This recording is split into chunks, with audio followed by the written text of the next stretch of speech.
So in 2023, one of my like closest friends on that's like online, known each other since 2019. In the summer of 2023, they suddenly like disappeared off of Discord. And I got really really upset about it because I didn't understand what was going on. I kind of saw it as like almost like an insult or, you know, some kind of slight against me where oh, they're just not going to respond to anything I say because they're just like they think I don't even matter enough to get a goodbye, you know what I mean? um and this is like really awful because as I would find out later and know well now, after this kind of would continue to be a point of tension and issues for the next couple years, is that the reason they did that is because they have really bad ADHD and possibly autism as well. And it makes them have like a really kind of like, short social battery at times.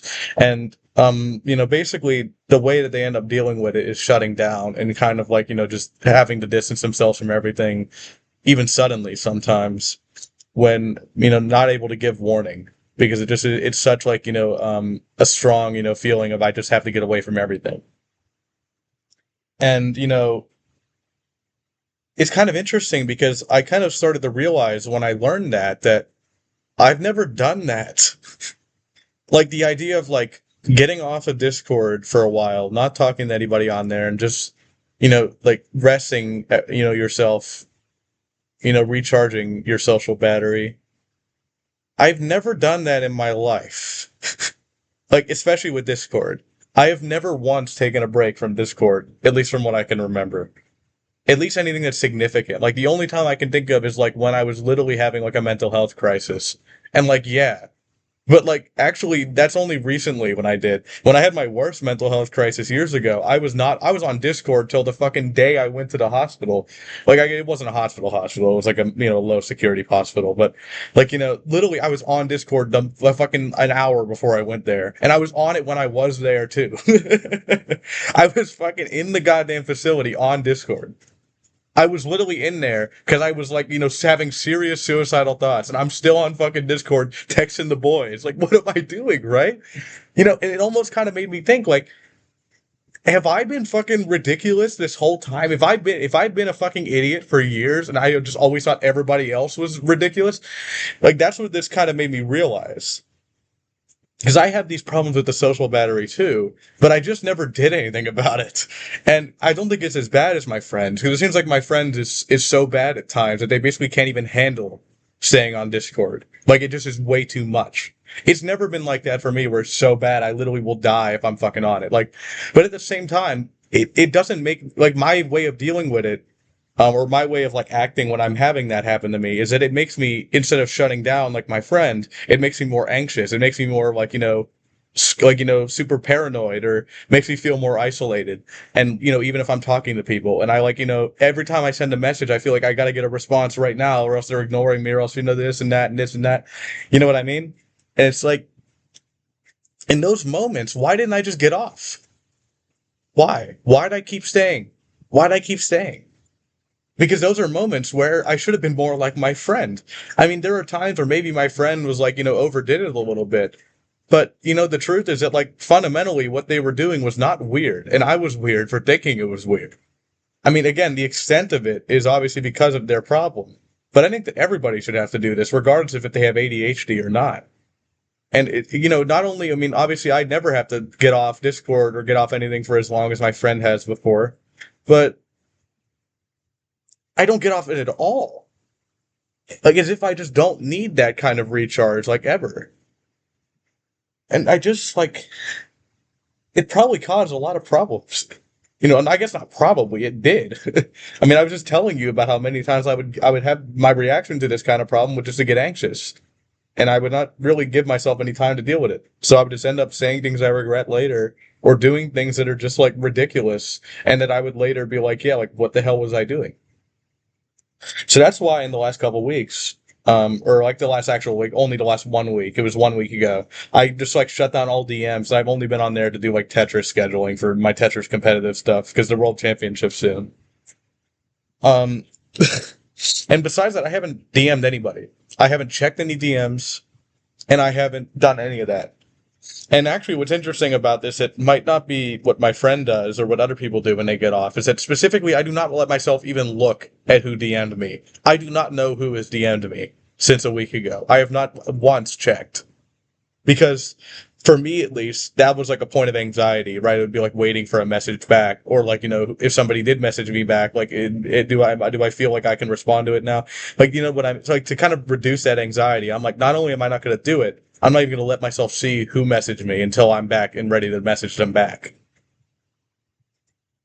And it's worked really well. I mean, I've had like weird moments the last week or whatever, but overall, I feel a lot better than when I got off. And like it makes me think again, like I must have just been there. Like there must have been so many things that never would have happened if I just did this a few years ago.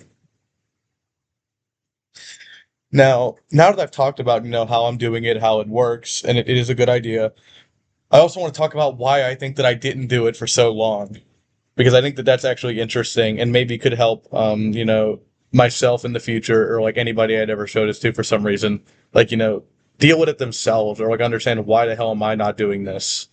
Why do I feel the need to always be available? So, I mean, to like cut it, I guess to cut it short, because I'm not gonna like go into. I mean, I guess I could because this is my fucking channel. But like, I don't feel the need to like go into fucking my whole life or whatever. But I mean, the reason is because I felt like that if I left, everybody would not care anymore. I mean, the truth is that it was a deep seated fear, and possibly from childhood, likely from childhood. A lot of my stuff, at least, like started there in some infant form. A lot of problems I have wouldn't be as bad if I didn't have like a rough time. It was not anything that crazy. It was just because I grew up with autism and had a lot of trouble finding friends, stuff like that. So it led to some like struggles as well as like mental health in the family and stuff like that. So for me, basically, it was that if I leave Discord, if I'm not constantly able to respond to messages, if I'm not constantly available, they will just find somebody else. That's the thought that I'd have. Now, here's the thing: I didn't actually think that, like explicitly. It was more like an unconscious like thing. I actually didn't really know why until I thought about it more. But I just knew that like I had to do it, right? Or like I just like I couldn't. I had to keep checking Discord. I had to, like it is very like very weird because I didn't really know for sure why I was doing this again until I like really thought about it. Now, that's a ridiculous thing to think. Obviously, a lot of people who've had depression or anxiety in the past, that's not a uncommon idea. I like at least the idea that like people are like only one fuck up away from abandoning you forever. That's not an uncommon idea. Um, but it is a ridiculous one. I mean, let me use my friend as an example. My friend has done like again they have this really bad problem with ADHD and like the social battery and stuff like that. And sometimes they're just like completely totally off, and like I can send a message to them and they won't respond at all. And sometimes they'll respond, but it'll be like 2 days later. And you know what? I don't give a shit because I love my friend, and I'm not gonna like give them up because of some like stupid fucking problem. We had like a lot of I don't need to go into it. We had like a lot of really rough times and rough like tense issues and problems and periods. But I never once was like I don't want this person to be around anymore. That was never the thing. I mean, there were misunderstandings and stuff like that, but I was never once like I could just replace this person with another person who likes the same kind of shit, right? Like I never once thought that. So why do I think others would think it about me, right? Again, it is like a very like kind of like scary depression kind of like bullshit moment where it's just so like detached from reality.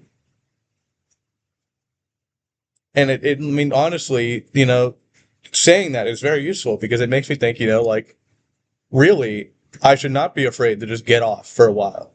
Because I think that everybody will probably still be there when I come back. You know what I mean? It's not, I don't think that I'm like, again, like 1 day off away from everything going to shit. And it's really good to have that mindset now because it was really unhealthy to do what I was doing. And I mean, in hindsight, it just feels ridiculous I didn't realize this sooner. But it kind of also is like a testament to how scary depression, anxiety, and like, deep-seated insecurities or, traumas, whether severe or just moderate or, any of that shit can be. It can be very fucking scary. It can be, it can make you feel almost like delusional at times when you look back at it. There are plenty of times that I can look back at now where I literally feel like I was crazy, right?